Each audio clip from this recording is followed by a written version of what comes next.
औरत जैसे ही लोहे का शटर खोलने ही वाली थी, उसे एक चालाकी से लगाए गए जाल का सामना करना पड़ा। वो एकदम उसमें फंस गई और बाहर निकल पाना मुश्किल हो गया। लेकिन इससे भी खतरनाक बात यह थी कि ऊपर से एक लोहे की कीलनुमा हथियार लटक रही थी। अगर वो नीचे गिर जाती तो सीधे उसके सिर में घुस जाती।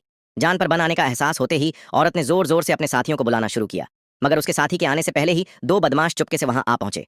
उन्होंने देखा कि औरत पूरी तरह फंसी हुई है, तभी वे धीरे धीरे उसके पास आने लगे। ये जाल उन्हीं का रचा हुआ था। उनका इरादा था कि औरत को मारने से पहले उसे तड़पाया जाए। उन्होंने यंत्र को धीरे धीरे नीचे की ओर चलाना शुरू किया। औरत की चीख पुकार और उसके चेहरे पर डर देखकर वो दोनों बहुत आनंदित हो रहे थे। तभी उसका साथी वहां पहुंच गया और लोहे की छड़ी से एक बदमाश को बेहोश कर दिया। लेकिन दूसरा बदमाश हाथ में छुरी लिए उस पर टूट पड़ा। उसके मुकाबले में उसका साथी कमजोर साबित हुआ और जल्दी ही उसे जमीन पर गिरा दिया गया। मगर बदमाश ने उसे मारने की बजाय बातें करने लगा, जिसका फायदा उठाकर साथी ने उसे पलटकर मार गिराया। हालांकि अब दोनों बदमाश काबू में थे। वो भागकर उसके पास गया और लोहे की छड़ी से जाल को तोड़ दिया। आखिरकार औरत को बचा लिया गया।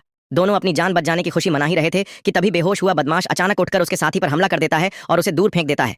तभी औरत ने हिम्मत दिखाई, लोहे की छड़ी से बदमाश को घायल किया और फिर उसकी गर्दन पकड़कर उसे उसी जाल के नीचे खड़ा कर दिया। उसी की बनाई हुई चाल से उसे ही मौत के घाट उतार दिया गया।